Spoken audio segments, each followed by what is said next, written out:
Voilà. Alors moi, je suis Catherine, je suis bénévole chez Artisans du Monde Annemasse et nous avons organisé cette visioconférence dans le cadre des Nuits de l'éco et de la quinzaine du commerce équitable.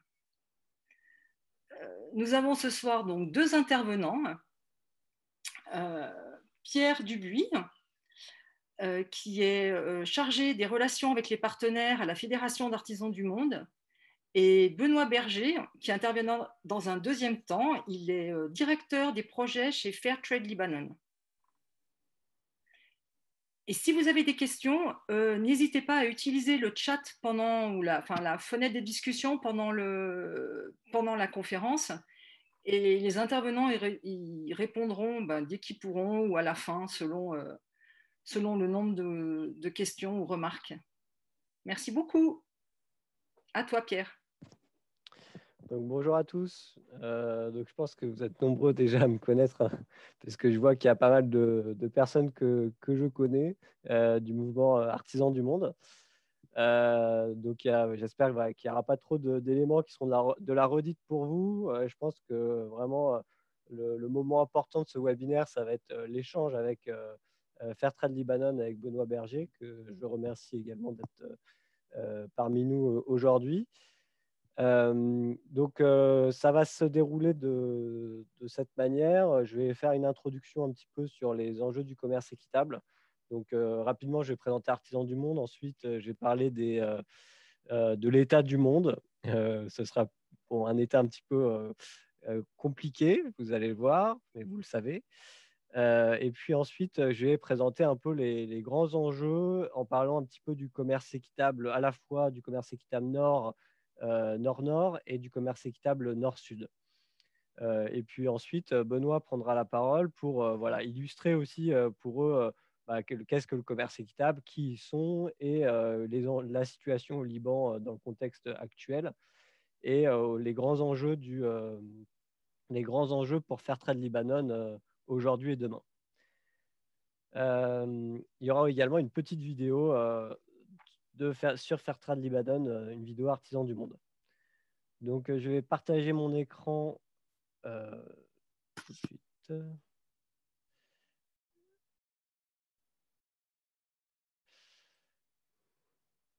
Donc là, vous devez voir mon écran si tout va bien. N'hésitez pas à me dire si vous ne voyez pas. Donc, comme je disais, je suis Pierre Dubuis, je suis ingénieur agronome de formation.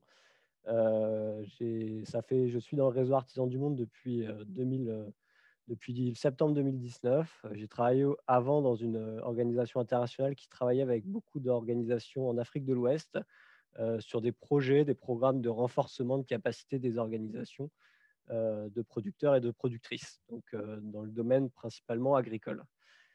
Aujourd'hui, mon rôle au sein de la Fédération Artisans du Monde, il est de mettre en œuvre, de réfléchir et de mettre en œuvre notre politique de partenariat, d'apporter d'écrire des projets, d'accompagner des projets de renforcement des organisations de producteurs et productrices partenaires en artisanat et en alimentaire, de suivre et de mettre en œuvre la garantie de commerce équitable et également de faire le lien vraiment entre nos partenaires et tout le réseau artisan du monde à travers des actions de communication, d'éducation et de plaidoyer. Donc, rapidement, pour ceux qui ne connaissent pas, le réseau Artisans du Monde, c'est un réseau de 120 associations et dont aussi également 13 membres relais qui participent à nos activités et qui commercialisent les produits artisans du monde, entre autres. C'est une association qui est pionnière du commerce équitable en France, qui a été créée dans les années 1974, aujourd'hui qui compte 120 magasins dans toute la France. Beaucoup d'actions d'éducation sont réalisées. Vous voyez à peu près 2500 actions d'éducation par an, donc qui touchent à peu près plus de 50 000 personnes. Donc, les actions d'éducation sont très importantes pour le réseau Artisans du Monde. Ça fait partie des piliers du mouvement. Également, 5000 adhérents et bénévoles font vivre ce mouvement et beaucoup d'entre vous sont bénévoles au sein de notre réseau. Et donc, il y a deux structures, la Fédération Artisans du Monde, dont je suis salarié, qui comporte 10 salariés, qui a été créé en 81, qui a plutôt un rôle voilà, d'action autour de l'éducation, du plaidoyer, et puis aussi tout ce qui est appui aux associations locales. Et puis, la centrale d'achat Solidarmonde, qui a été créée en 1984, donc 3 ans après, pour notamment gérer tout l'aspect mise en place pour tout ce qui est en fait gestion des stocks, création des produits, recherche et développement, identification des partenaires. Donc, on vraiment plus au niveau de Solidarment, il y a plus l'approche produit euh, et tout le côté logistique de l'approvisionnement et de la vente. Donc, la centrale d'achat est composée de 26 salariés. Au total, aujourd'hui, on est partenaire avec plus de 122 organisations de producteurs et de productrices dans toute la France, pardon, dans le monde entier, et principalement dans les pays en développement. Et donc, on est présent dans 43 pays et dans des partenariats qui sont autour de produits alimentaires, de l'artisanat et du cosmétique. Euh, donc, voilà. Donc, les trois piliers d'Artisans du Monde, c'est la vente de produits, 120 magasins, 120 magasins, 300 points de vente et une centrale d'achat. C'est l'éducation à la citoyenneté et à la solidarité internationale, donc avec le volet comprendre pour agir, qui est vraiment, voilà, on est dans cette logique d'action, mais de compréhension des enjeux, création d'outils, réalisation de formations et action d'animation. Et puis le troisième pilier qui est les campagnes d'opinion publique et le plaidoyer. Et donc là, on est sur vraiment la volonté de faire de l'interpellation des décideurs économiques et politiques. Donc on est en réseau avec d'autres acteurs comme la plateforme du Commerce Équitable France, et aussi des réseaux voilà, qui font des actions de plaidoyer sur différentes thématiques, éthique sur l'étiquette, plutôt sur donc, le volet textile, sur la C2A, donc tout ce qui est, c'est plutôt une organisation sur la question agricole, voilà, selon un petit peu les différents axes sur lesquels on travaille. Donc, je vous disais en introduction que je vous allais vous faire une petite introduction sur l'état du monde. Bon, je vais aller rapidement. Vous êtes bien au courant, je pense, de tous ces grands enjeux. Donc, il faut savoir, donc le dérèglement climatique, on en entend parler de plus en plus. Et hélas, et on voit que les 2 dernières décennies ont été, il y a les 18 années les plus chaudes depuis 1850. Donc, nos partenaires et puis même nous aujourd'hui en France, on se rend compte de ce dérèglement climatique, notamment la présence de plus en plus d'inondations, de canicules, de cyclones. La fonte des glaciers est réelle. Nos partenaires, particulièrement en agriculture, sont fortement touchés par ces changements climatiques. Ils mettent en place des pratiques pour s'adapter et aussi pour atténuer ce changement et les impacts du climat sur leur culture. Mais vraiment, il n'y a pas une semaine où on n'a pas des actualités assez compliquées, des reports de récolte, des reports de semis. Voilà, c'est donc une réalité et qui est importante de souligner. Bon, le monde est de plus en plus inégalitaire. On dit que 1% des personnes égale 50% ont 50% des richesses mondiales, et que 8 hommes ont 3,6 milliards de personnes, ont l'équivalent de 3,6 milliards de personnes en termes de richesse.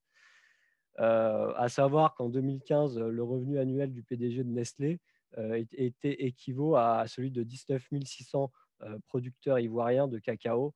Voilà, ça laisse à réfléchir par rapport à ce monde inégalitaire. Les chiffres également de la faim dans le monde sont de plus en plus dramatiques.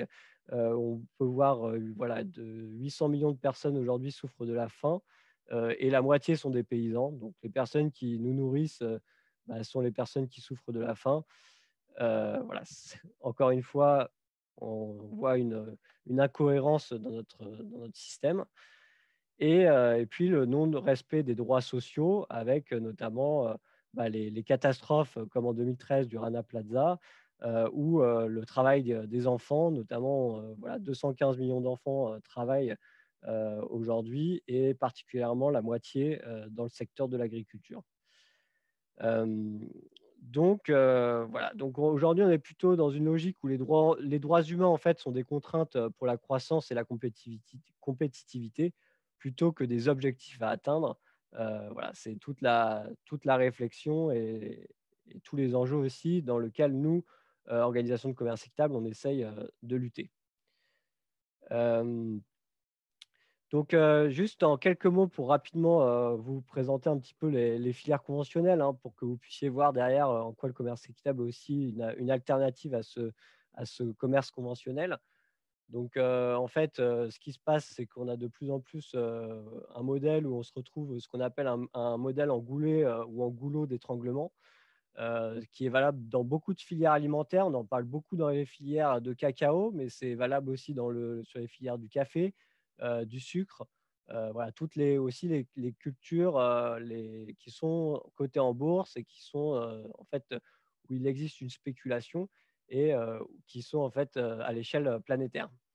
Vous avez ici en fait les producteurs et les travailleurs, et en général, il y a seulement 10 il y a les raffineries, dans le cas du sucre, les grands acteurs du commerce mondial du sucre, qui sont seulement 10, et les 10 géants de l'agroalimentaire, qui en fait couvrent la majeure partie du marché international, qui sont au moins en fait de 10 acteurs. Et on a particulièrement sur la filière cacao cet enjeu important qui est notamment, il y a 5 grands acteurs du cacao qui gèrent la production de milliers de producteurs et pour des millions de consommateurs. En termes d'agriculture et de vente aux mains des producteurs, ça pose des questions. Surtout que vous voyez ici un petit peu dans la chaîne de production, ici à gauche, du café en conventionnel, que voilà, on a la production de café, des spéculations gérées par la bourse et les marchés internationaux qui vont décider des prix, des conditions de travail qui sont de plus en plus dénoncées comme mauvaises, et des critères sociaux qui sont, qui sont inexistants ou peu existants, même si on voit de plus en plus d'initiatives quand même pour plus de respect des critères sociaux. Euh, donc, voilà, les défis sont à relever. Il y a eu 17 objectifs du développement durable qui ont été votés par les Nations Unies en 2016. Ce sont des objectifs universels. Chaque pays s'est engagé à les mettre en œuvre, notamment pour lutter contre ces inégalités, pour répondre à ces défis dont je vous parlais précédemment. Faire face aux défis climatiques et mettre fin à l'extrême pauvreté. Un petit focus aussi sur l'objectif de développement durable numéro 17, qui est partenariat pour la réalisation des objectifs. Voilà, nous, pays du Nord, notamment la France, nous sommes aussi engagés à accompagner les pays qui sont plus en difficulté dans la réussite de l'atteinte de ces objectifs. Je pense que notamment par le commerce équitable et aussi par des actions d'ONG internationales, nous essayons d'y contribuer. Mais voilà, c'est aussi notre engagement en tant que même consommateur d'atteindre ces objectifs. Nous, ici en France, c'est un grand enjeu. On va le voir notamment par l'intermédiaire du commerce équitable Nord-Nord, mais c'est aussi un enjeu important euh, d'accompagner les pays à atteindre ces objectifs. Nous, on pense que le commerce équitable est un outil concret de réalisation des objectifs de développement durable. On s'inscrit en tout cas dans cette logique. Donc, le commerce équitable, la loi et le commerce équitable, c'est 6 critères qui est défini dans la loi de l'économie sociale et solidaire, qui est d'appuyer des organisations à la gouvernance démocratique, un engagement sur la durée, des prix rémunérateurs, un montant supplémentaire obligatoire, notamment par la prime, la traçabilité des produits, donc sur l'ensemble de la filière, et la mise en place et la réalisation d'actions de sensibilisation et d'éducation. Voilà. Pour Artisans du Monde, le commerce équitable, c'est un outil politique au service de la construction d'un monde juste, solidaire, inclusif et écologique. C'est notre vision, en plus, voilà, c'est notre vision au sein du commerce équitable. Donc, rapidement, ici, vous avez le schéma, les grands piliers donc, du commerce équitable, avec donc le volet respect environnemental qui est important, le respect de la biodiversité et des ressources naturelles. J'insiste juste sur le fait que voilà, commerce équitable ne veut pas forcément dire que c'est de l'agriculture biologique. Aujourd'hui, vous allez voir dans les chiffres tout à l'heure que de plus en plus de labels de commerce équitable sont associés au label agriculture biologique. C'est dans la logique puisque le critère biodiversité et protection des ressources naturelles est un critère fort du commerce équitable. Mais voilà, je préfère tout de suite aussi expliquer que c'est deux labels, deux garanties différentes. Également, le respect à la hausse convention de l'Organisation internationale du travail. C'est un engagement donc, dont le travail des enfants est prohibé. Et puis aussi tous les autres besoins sociaux de base. Voilà. Légalement, ce qu'on appelle l'empouvoirment, qui est la volonté que les organisations aient leur propre autonomie, prennent leurs propres décisions et voilà, qu'ils soient en fait autonomes. Et donc, le commerce équitable doit aussi accompagner ces organisations à une autonomie et pouvoir à permettre aussi de se renforcer collectivement, puisque bien sûr, on appuie des organisations collectives, comme indiqué dans les critères du commerce équitable. Le prix juste, je pense que la plus grande partie d'entre vous doivent connaître la fixation du prix, donc supérieur au prix du marché conventionnel, et notamment quand il y a des coups durs en agriculture, quand il y a des très mauvaises années sur les marchés boursiers, le prix il y a un prix plancher, il doit être supérieur au prix du marché. Des actions de préfinancement, une relation dans la durée, et de la transparence et de la traçabilité. Donc, voilà un petit peu pour faire un topo sur ces piliers. Voilà, je ne vais pas en parler trop longtemps non plus parce que je crois qu'on m'avait dit voilà, qu'il ne fallait pas trop que je reste longtemps sur ça parce que beaucoup d'entre vous connaissaient bien le sujet déjà. Mais n'hésitez pas à vous rapprocher d'Artisans du Monde si vous voulez voilà, en savoir plus sur la fixation du prix, sur les critères. Il n'y a pas de problème avec ça. On organise des formations. Mais c'est vrai que c'est toujours un petit peu c'est assez compliqué. Donc ça demande du temps et de l'apprentissage. Le commerce équitable, donc il y a bien sûr ces garanties ici, qui est la définition légale, mais il s'accompagne des labels de commerce équitable. Ces labels, il y a des labels qui sont des labels Nord-Sud, donc pour les produits, notamment le cacao par exemple, qui sont nus uniquement Nord-Sud. Donc c'est le cas de Fairtrade Max Havelaar, de SPP, qui est le symbole pour les petits producteurs, qui sont des labels essentiellement Nord-Sud. Et donc, la loi, en fait, ici, important à souligner, hein, je suis passé un peu trop vite, mais il y a des principes internationaux, mais aujourd'hui, la loi, depuis 2016, depuis 2014 même, a été modifiée pour rendre le commerce équitable universel. Et donc, il n'y a plus cette logique seulement de commerce équitable nord-sud, enfin, ou plutôt sud-nord. On est dans une logique aussi de commerce équitable en France, par exemple, ou en Belgique, ou en Allemagne, voilà, de commerce équitable dans les pays également, entre guillemets, dits du Nord. Donc aujourd'hui, on peut trouver du commerce équitable en France notamment, et c'est ce qu'on appelle euh, le commerce Origine France. Donc il y a le WFTO, dont Artisans du Monde, et les boutiques Artisans du Monde aussi sont membres de WFTO et sont garantis également commerce équitable via ce label sur l'ensemble de la filière, qui aujourd'hui est reconnu aussi en France.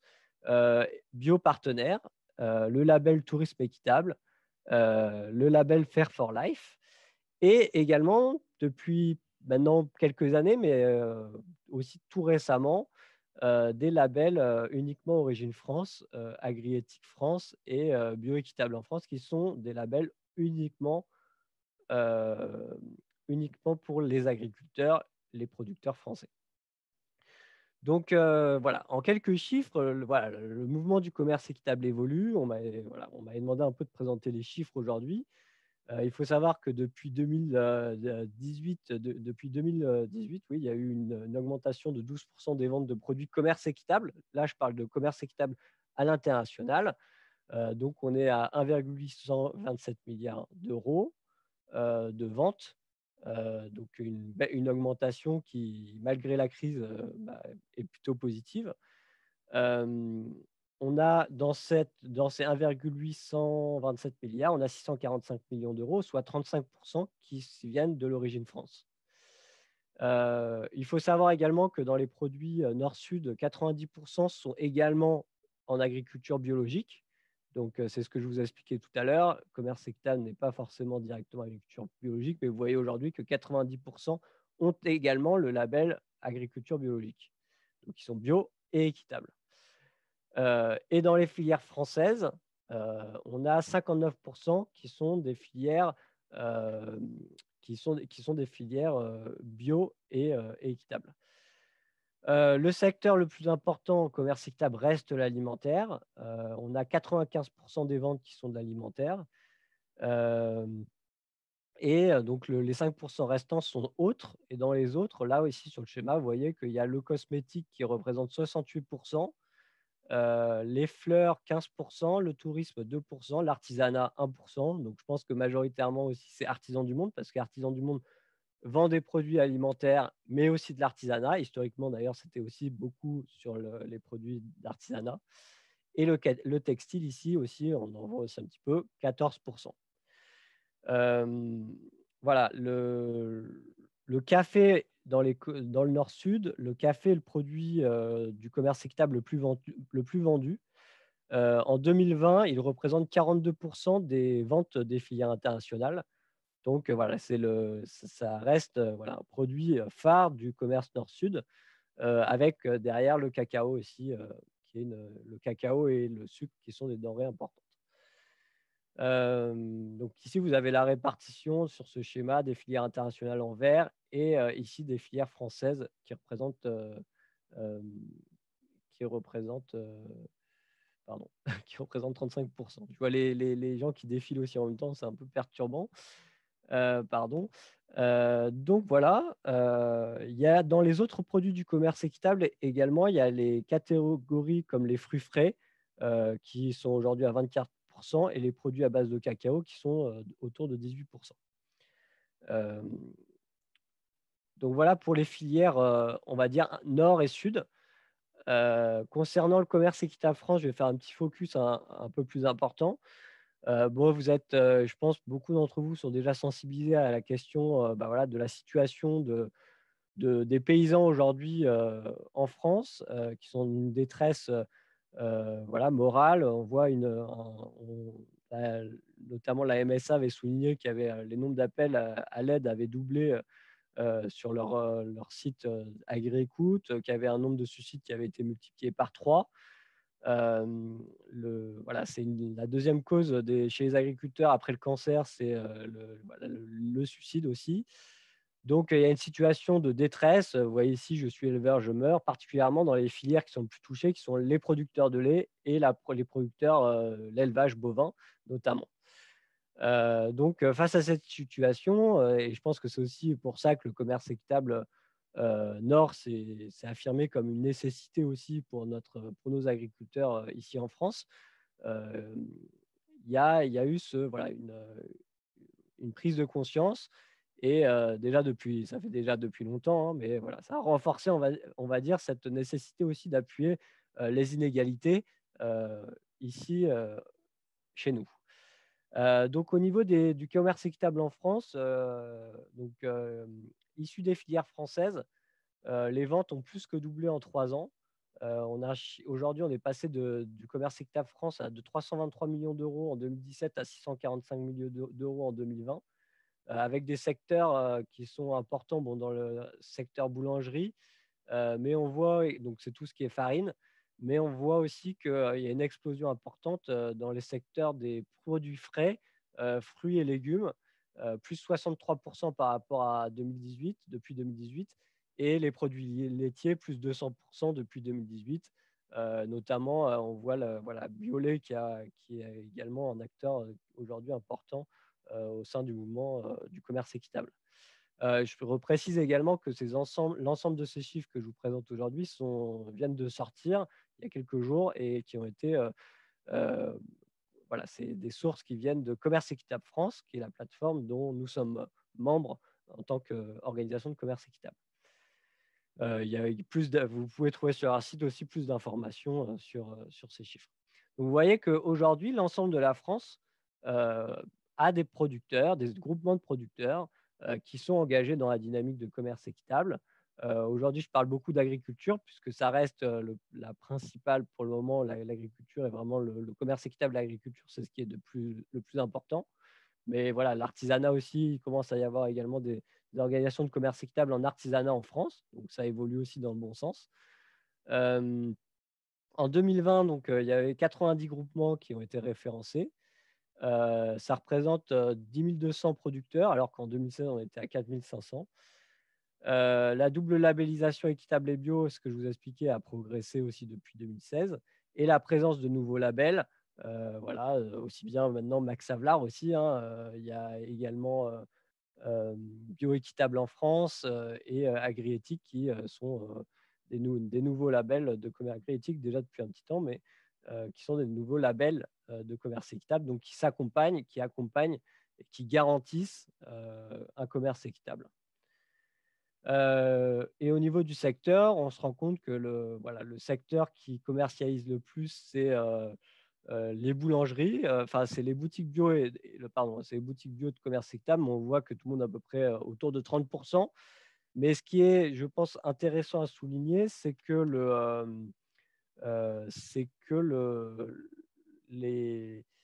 la grande et moyenne distribution, les grandes et moyennes surfaces sont passées de 14% des ventes en 2018 à 29% aujourd'hui. Donc, on était à 14% en 2018. Donc, il y a une forte augmentation des GMS et des réseaux de distribution conventionnels vers des produits de commerce équitable. Alors, pour faire un petit focus sur Artisans du Monde, la question qui va peut-être être posée par certains d'entre vous ou certaines, c'est est-ce qu'on trouve des produits de commerce équitable Origine France dans les magasins Artisans du Monde? La réponse est oui. On commence à en trouver. Voilà, on trouve aussi des produits solidaires qui sont des produits qui ne sont pas labellisés de commerce équitable, mais qui se rapprochent de l'économie sociale et solidaire et voilà, qui sont déjà engagés, mais pas encore garantis. Et donc, en fait, c'est une démarche que nous soutenons, Artisans du Monde, déjà depuis longtemps, hein, le commerce, la question de la justice et de l'égalité avec les producteurs ici en France, c'est quelque chose qu'on porte déjà depuis longtemps. Depuis 2000, dans les années 2000, il y avait des premiers travaux. Depuis 2005, il y avait une première réflexion autour de tout ça. Et on a voté officiellement en 2019 une politique de partenariat Nord pour répondre à 3 enjeux. L'évolution du commerce équitable, parce qu'on voit que, voilà, notamment l'évolution de la loi qui, en 2005, intégrait la notion de commerce équitable Nord, mais aussi pour affirmer notre soutien à une économie équitable au sud comme au nord, puisque voilà, le soutenir des producteurs marginalisés et des productrices marginalisées au nord en fait, qui subissent aussi les mêmes règles finalement injustes de la filière mondialisée, la concentration des prix, la concentration des filières, comme je vous l'ai montré tout à l'heure par l'entonnoir, la volatilité des prix, la dépendance des producteurs finalement au marché international et la captation de la valeur ajoutée par l'aval des filières sont une réalité. C'est largement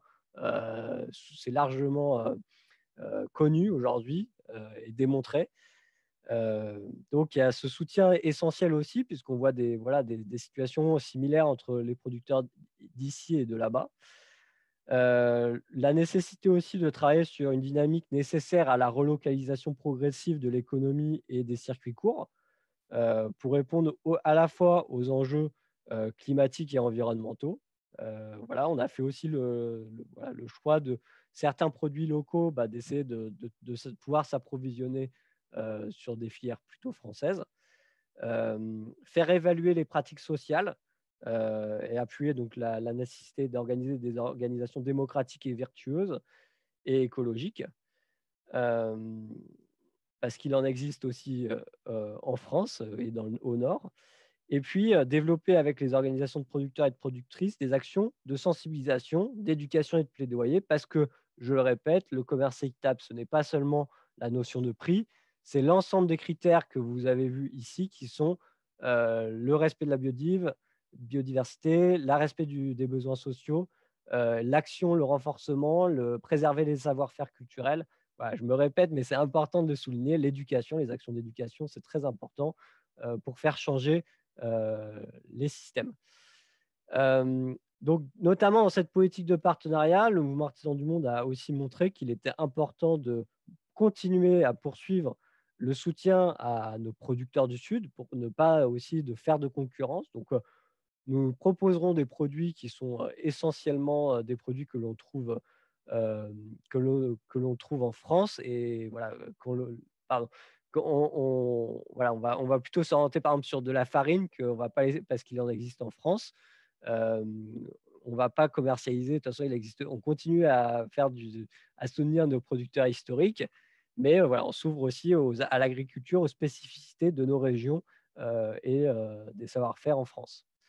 Et puis, surtout, on garde un grand pourcentage dans nos boutiques de vente en commerce équitable nord-sud et on ouvre le marché au commerce équitable nord pour rentrer dans les détails un peu plus, voilà, une part autour de 15% qui peut être du commerce équitable nord. Donc, on fait bien attention à ce qu'il n'y ait pas de commerce, voilà, de concurrence aussi entre nos partenaires nord et sud. Donc, je vois aussi qu'il y a des choses qui s'affichent sur mon écran, des rayures. Bon, je ne sais pas si vous les voyez aussi, c'est assez particulier. Donc, juste rapidement, mais je ne vais pas m'éterniser sur la filière, parce que je vois quand même que je suis bavard. Souvent, je suis bavard, c'est mon problème. Il y a donc ici les producteurs et productrices, qu'on dit en commerce équitable, autour de 300 000 personnes. Nous avons nos partenaires qui sont regroupés en organisations de producteurs, qui sont garantis également commerce équitable, garantis ici aussi en termes de production. Les produits qui passent par la centrale d'achat, Solidarmonde, par cargo. 100% de nos produits sont par voie maritime et aussi par parfois des centrales d'achat européennes où on va acheter plutôt aux centrales d'achat européennes pour faciliter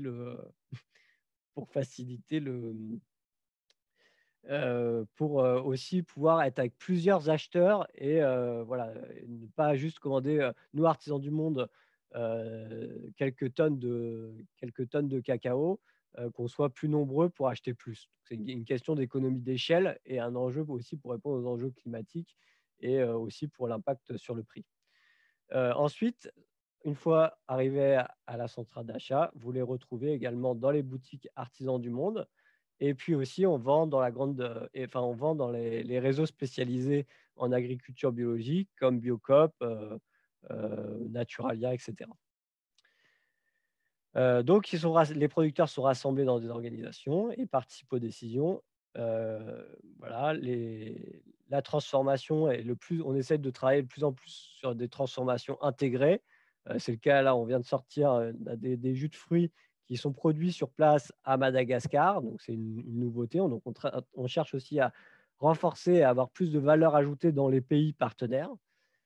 C'est aussi en réflexion voilà, sur d'autres produits. L'export et l'import, bon, voilà, et puis la distribution et tout ce qui est action, éducation et de plaidoyer. Vous voyez que l'ensemble des acteurs sont garantis de commerce équitable. C'est ce qu'on appelle une filière certifiée ou une filière intégrée. C'est qu'on est du producteur jusqu'à la vente garantie de commerce équitable. Donc, on respecte tous les principes et le cahier des charges, nous, dans notre cas de WFTO. Alors, c'est très bizarre ce truc sur mon écran, mais je ne comprends pas. Je ne sais pas si vous le voyez, mais bon, j'ai bientôt fini de toute manière, donc c'est un peu ma conclusion. Voilà, les grands défis du commerce équitable d'aujourd'hui et de demain, c'est de travailler sur le changement d'échelle. Ça a toujours été un enjeu, hein, qu'on présente de plus en plus au milieu dans les règles du commerce équitable et dans le commerce notamment conventionnel qui en est de plus en plus vers du commerce équitable. Les chiffres sont positifs, donc on est dans une bonne logique. Il faut voir le positif après mon introduction négative. Donc, il faut avoir plus de ventes, euh, aussi bien sur des filières internationales que françaises. Donc, c'est aussi un enjeu de complémentarité entre produits et entre partenaires. Continuer à se mobiliser et à réguler le commerce international. Donc ça, c'est tout notre travail avec notamment la plateforme Commerce Équitable France pour faire des actions de plaidoyer auprès des pouvoirs publics, de travailler sur les différentes lois, sur la loi climat, par exemple. En ce moment, on a des grosses actions sur la loi climat pour apporter des solutions pour que les produits, les partenaires soient de plus en plus présents et respectés dans le commerce international. Également, un enjeu important qui va être de maintenir la confiance et l'engagement des consommateurs. Donc, ça va passer par une reconnaissance forcément des politiques et notamment de l'État, et aussi une meilleure compréhension des garanties, voilà, des garanties, puisque vous voyez qu'il y a de plus en plus de labels qui existent maintenant. Il y a des labels Nord qui uniquement Nord, il y a des labels qui sont Nord et Sud. Donc, ce qu'on appelle, nous, dans notre jargon, la jungle des labels, eh ben, l'enjeu va être de rester en cohérence, nous, et ça, c'est aussi la force, c'est d'être collectif, hein, entre organisations de commerce équitable pour pouvoir bien échanger et respecter les valeurs qu'on a et nos principes. Et puis aussi que les consommateurs s'y retrouvent et soient formés, éduqués, voilà, à pouvoir mieux comprendre les enjeux du commerce équitable, mais mieux aussi comprendre ces labels qui arrivent et qui sont de plus en plus importants. Et puis, voilà, faire attention aussi et faire face aux risques liés à l'approvisionnement des produits agricoles, bien maintenir et renforcer et aussi travailler sur l'impact qu'a le commerce équitable auprès des producteurs, enfin, des partenaires, l'impact qu'ils ont, que le climat a sur eux et les accompagner vers la transition. Voilà, on parle de transition agroécologique, particulièrement dans le secteur de l'agriculture. Parler de transition, ça se fait si les producteurs ont un prix rémunérateur. C'est un des premiers leviers à la transition agroécologique. Et donc, c'est ça aussi, de pouvoir les accompagner par des programmes d'appui et pour aussi rendre à la fois le métier plus attrayant et faire face aux grands enjeux d'exode rural qui sont hélas de plus en plus présents dans le monde et également en France. Enfin, on fait partie du monde, donc dans le monde. Voilà pour voilà, ce que j'ai expliqué, la cohésion des acteurs et des alliances. Je pense que ça va être personnellement, je pense que c'est un enjeu très, très important pour les prochaines années. Et je trouve que ça fait une belle transition pour laisser la parole à Benoît et à vous présenter avant la vidéo sur Artisans du Monde et notre partenaire Fairtrade libanais, puisque c'est aussi par le témoignage des acteurs de terrain et en travaillant et en écoutant leurs besoins du coup en adaptant nos pratiques et qu'eux aussi adaptent leurs pratiques. C'est comme ça qu'on restera engagé pour une confiance et pour faire face, voilà, au risque de l'attirance du commerce conventionnel. Voilà, en tout cas, j'espère que j'ai été clair, peut-être un peu plus long que prévu, mais je vous remercie et voilà.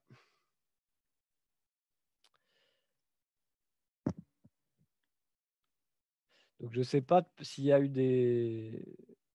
Voilà, je vois qu'en effet, vous m'entendez bien. J'espère que je n'ai pas parlé pendant 1 heure tout seul. Non, non, tu as bien entendu, Pierre. Pas entendu, non, il n'y a On pas de t'entend problème. très bien. Ok, super. Bon, parfait. Parce que c'est vrai que sur ce type de webinaire, on se croit un peu tout seul pendant 1 heure. Mais surtout que je ne voyais pas la discussion en même temps. Mais je vois que voilà, il n'y a pas eu de questions particulières. Je vais laisser la parole peut-être Benoît te présenter avant et puis je vais passer le petit film qui dure 5 minutes. Très bien. Je vois quand même quelques applaudissements, Pierre, dans les petites icônes. Super, merci. Ok, merci de cette longue présentation et introduction et entrée en matière qui va me permettre aussi d'enchaîner sur, on va dire, sur le cas d'école ou sur le cas particulier du Liban. Je me présente rapidement. Je suis Benoît Berger. Certains d'entre vous me connaissent. J'ai vu des noms connus dans la liste des participants, y compris des personnes qui sont venues au Liban, comme Annette, Françoise, Paul, Odile. Ça me fait plaisir de vous retrouver même virtuellement. Alors, je vais dire la vérité, hein, je suis en France là pour le moment, mais malgré la petite photo que j'ai mise derrière ma tête là, mais je repars lundi, lundi prochain à Beyrouth, rejoindre l'équipe de Fairtrade Lebanon. Donc moi, je travaille dans cette association Fairtrade Lebanon depuis pratiquement son origine en 2006. J'étais déjà présent au Liban quand Fairtrade Lebanon est né. Et en fait, je suis entre la France et le Liban, on va dire, depuis plus de 35 ans maintenant, puisque j'ai atterri au Liban lorsque j'étais volontaire du service national. Donc, vous imaginez que ça fait déjà quelques décennies. Et donc, j'ai vécu, je dirais, ma carrière entre les deux pays, avec un passage notamment au CCFD, ce qui m'a permis d'ailleurs de bien fréquenter Artisans du Monde à l'époque et de découvrir le commerce équitable, on va dire, par le volet éducation et développement. C'était et ça l'est toujours d'ailleurs, un outil puissant d'éducation et développement qu'utilise le CCFD et d'autres organisations de solidarité internationale. Donc, en 2006, je rejoins un petit groupe de bénévoles à l'époque libanais qui choisissent d'utiliser, on va dire, le commerce équitable et le nom Fairtrade Lebanon pour donner corps à une intuition et une initiative qui visait à soutenir les communautés rurales, on va dire les plus isolées du Liban, mais notamment au sud Liban à l'époque, près de la frontière israélienne, et de leur permettre de rester dans leur village. Hein, donc, je dirais la mission sociale historique, qui est toujours vraie, qui est toujours la mission numéro 1, on va dire, de Fairtrade Lebanon, c'est la lutte contre l'exode rural. C'est l'idée d'utiliser Fairtrade Lebanon d'utiliser le commerce équitable pour que ces communautés restent chez elles. Alors peut-être avant d'en dire plus, on va passer la petite vidéo. C'est pas moi qui ai la main sur la technique, mais je pense qu'on a quelqu'un en coulisses là qui va lancer une petite vidéo que certains d'entre vous connaissent certainement. En tout cas... Je vais lancer la vidéo du coup. OK. Ça dure 5 minutes.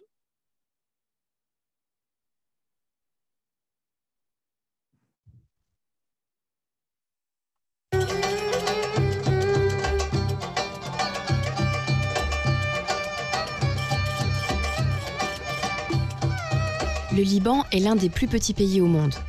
Marqué par un fort exode rural, les quelques 6 millions de Libanais vivent pour la majorité dans les zones urbaines et côtières du pays. Sa géographie, extrêmement variée, offre une formidable diversité de climats, de populations et de traditions à ce pays mosaïque. Caractérisé par son régime politique et social original, le multiconfessionnalisme, le Liban a été marqué par une guerre civile dévastatrice dans les années 1975-1990, mais reste, dans la région, un pays aux perspectives économiques intéressantes. C'est dans ce contexte difficile qu'est né Fairtrade Lebanon en 2006. Une ONG qui s'est donné comme objectif de soutenir les communautés rurales isolées du Liban en appuyant le développement des activités agricoles et de transformation agroalimentaire. S'appuyant sur la renommée mondiale de la cuisine libanaise et sur les savoir-faire culinaires traditionnels, Fairtrade Lebanon a créé une gamme de produits de qualité valorisés dans les filières de commerce équitable à travers le monde. On s'est dit, il faut faire quelque chose, il faut essayer de voir comment ces gens-là peuvent vivre décemment, avoir une vie de travail et pouvoir en vivre. C'était ça l'idée principale derrière le commerce équitable. Afin de lutter contre l'exode rural, Fairtrade Lebanon a rapidement axé son projet sur la commercialisation de denrées alimentaires qui sont produites et transformées par des coopératives réparties sur tout le territoire. Engagé en 2006 avec quelques coopératives de producteurs, Fairtrade Lebanon s'est depuis développé pour appuyer 35 coopératives réunissant environ 900 personnes qui travaillent en partenariat dans tout le Liban. Nous partons maintenant à la découverte d'un produit symbolique du savoir-faire culinaire libanais, le houmous. C'est au sein de la coopérative des femmes de Fourzol, au cœur du haut plateau de la Beka, qu'est produit le houmous, cette purée de pois chiches assaisonnée, symbole de la tradition culinaire libanaise des mezzés.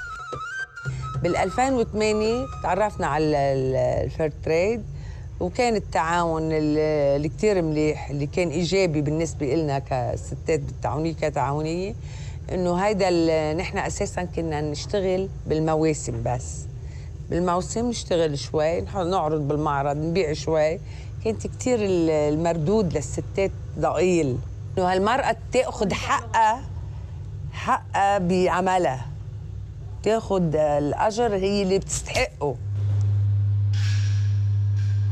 بما انه نحن كلنا ستات بيوت والمنطقه هون منطقه زراعيه حبينا انه هالانتاج الزراعي انه نستفيد منه بالتصنيع وهيك منه نحن بنستفيد والمزارع بيستفيد. هي كثير مهم انه نحافظ على تراثنا بالاكل كمان ليتعرف العالم على اكلنا واكلنا صحي كثير لانه هلا بالضياع بعدها محافظه الضياع على الاكل يعني على طريقه عملان الاكل. Les produits de Fairtrade Lebanon sont exportés en France auprès du réseau Artisans du Monde via sa centrale d'achat Solidar Monde. Artisans du Monde est un acteur historique du commerce équitable en France. Les produits sont commercialisés, dont environ 150 boutiques associatives, comme à Valence. Cette boutique a été créée en 2000. Elle est animée par une vingtaine de bénévoles et une salariée. Bienvenue dans la boutique Artisans du Monde de Valence, où nous avons la joie ce matin de déguster et de présenter des produits de notre partenaire du Liban, Fairtrade Lebanon, avec qui nous entretenons un partenariat sur les 3 piliers du commerce équitable, qui sont les produits avec l'aspect commerce, mais au-delà de cette vitrine, nous avons aussi un secteur que nous développons qui est celui de l'éducation. Donc nous intervenons dans les écoles auprès de tous les publics. Et puis nous avons un secteur plaidoyer. Nous lançons des campagnes de sensibilisation du grand public, mais aussi auprès de nos élus, ce qui est de la défense de l'agriculture paysanne, pour ce qui est d'une consommation citoyenne. Nous vendons certes un produit, mais c'est bien l'histoire du produit qui nous intéresse. En portant des valeurs de solidarité et en créant des débouchés stables pour les coopératives, Fairtrade Lebanon et Artisans du Monde montrent qu'un autre commerce est possible. Un commerce équitable, basé sur un prix juste, la transparence et la responsabilité, le renforcement des capacités, l'égalité homme-femme, des pratiques commerciales équitables, des produits de qualité et la promotion d'une consommation responsable, ici et là-bas.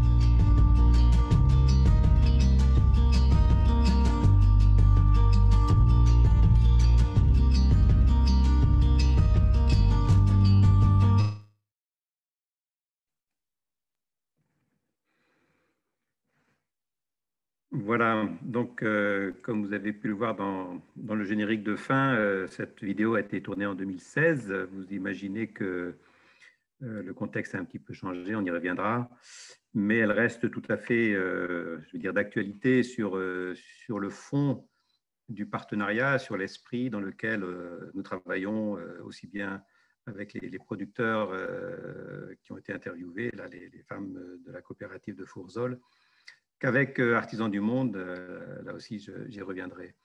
Donc comme l'explique le fondateur de Fairtrade Lebanon, Philippe Adaimé, qu'on aperçoit au début de la vidéo, l'intuition fondatrice de Fairtrade Lebanon, ça a été de s'appuyer sur des savoir-faire traditionnels et de les valoriser. C'est-à-dire qu'on n'est pas parti de zéro, on n'est pas parti je dirais d'un projet, on va dire, ex cathedra, qui créé par une ONG internationale. C'était vraiment partir de l'existant et de ce qu'on appelle au Liban la mounée. La mounée, c'est l'ensemble des pratiques de transformation agroalimentaire qui permettent de conserver les aliments pendant les périodes de soudure, entre les saisons de production de produits frais. Et cette mounée, traditionnellement, elle est faite collectivement dans les villages par une organisation, on va dire, spontanée, informelle, qu'on appelait déjà la Ta'ouniye, et donc qui est la coopérative qui a été ensuite codifiées et on va dire, mises en règle administrative pour être enregistrées en bonne et due forme.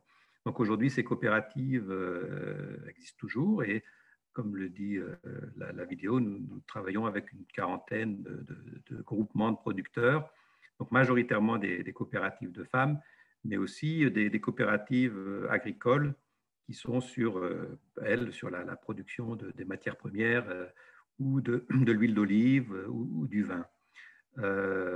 Globalement, on peut dire que le Liban n'est pas un pays producteur de matières premières de gros volume. Hein. On n'a pas de cacao, on n'a pas de café, comme ces grosses filières du commerce équitable, un petit peu emblématiques du commerce équitable, qui font des chiffres, on va dire. Nous, on est sur des produits de niche, hein, et on est plutôt sur l'idée d'amener un maximum de valeur ajoutée dans la transformation et le conditionnement de ces produits.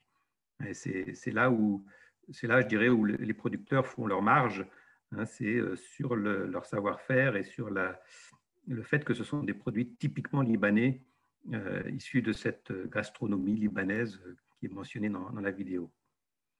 Donc, la gamme de produits est assez large aujourd'hui.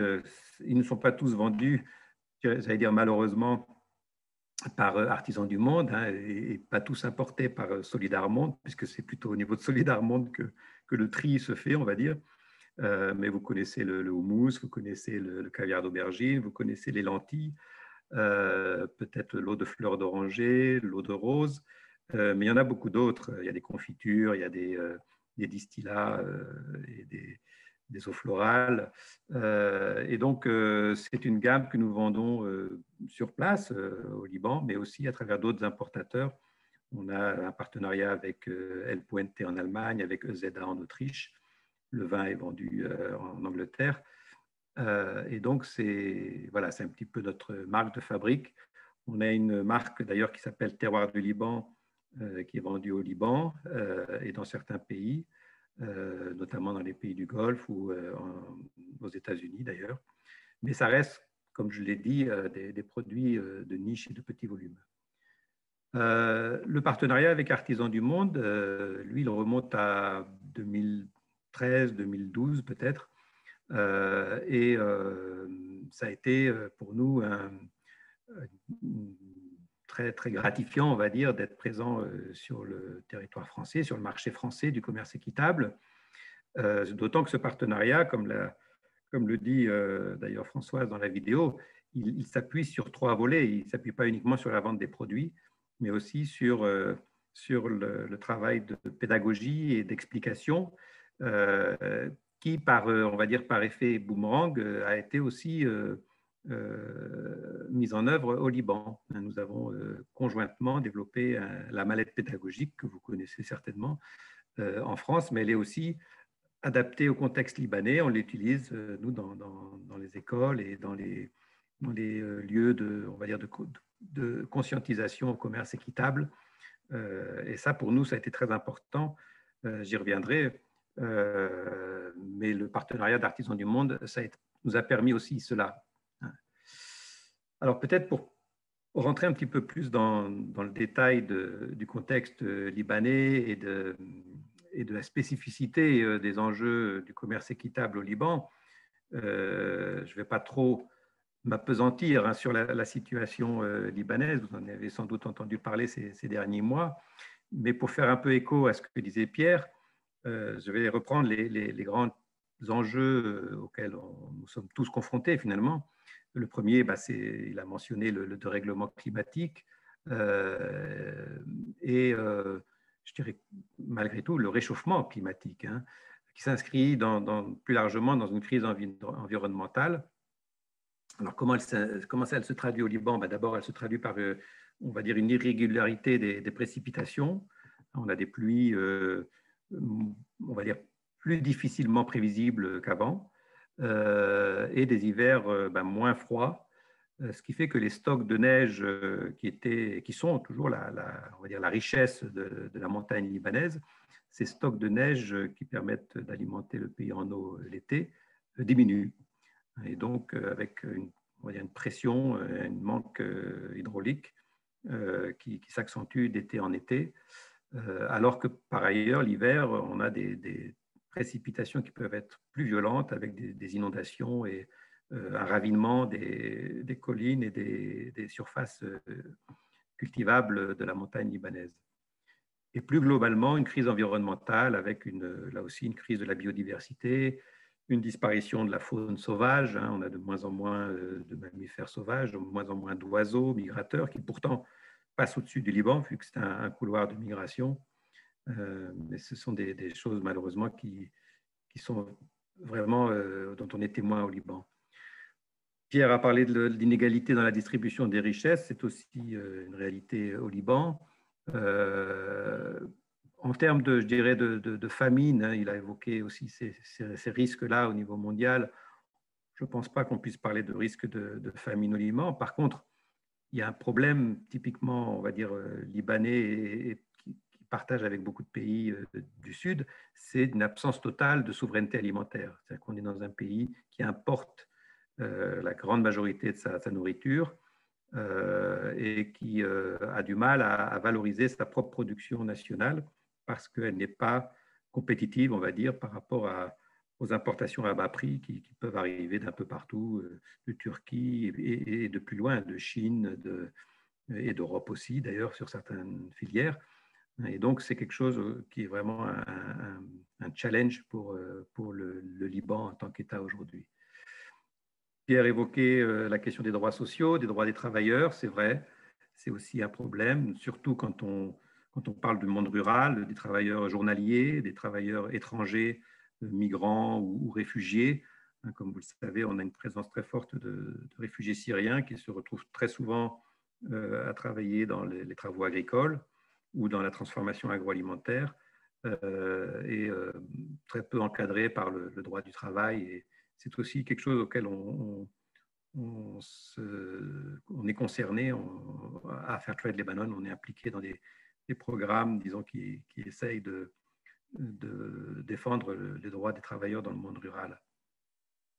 Et alors, plus récemment, une grave crise économique et financière avec un secteur bancaire on va dire en quasi-faillite, une monnaie nationale qui s'est effondrée ces derniers mois et une impasse en termes pour sortir de cette crise financière qui s'accompagne d'une dette considérable, qui est l'une des premières rapportées au nombre d'habitants au niveau international. Également une crise de la gouvernance démocratique. Comme vous le savez, nous sommes sans gouvernement, en tout cas en attente d'un nouveau gouvernement au Liban depuis la fameuse explosion du 4 août au port de Beyrouth. Et cette absence de gouvernance démocratique légitime et forte fait peser une menace sur la sécurité avec un risque de conflit ou en tout cas une peur d'un retour de conflits plus violents dans le pays. Et c'est quelque chose qui malheureusement reflète la situation régionale. Vous savez, c'est aussi bien que moi que ce qui se passe en Syrie et ces jours-ci à Gaza, en Israël, crée un sentiment global d'insécurité dans toute la région. Donc voilà, je n'en dirai pas plus. Il y aura peut-être des questions dans la suite du débat sur on va dire, sur ces difficultés et ces challenges typiquement libanais.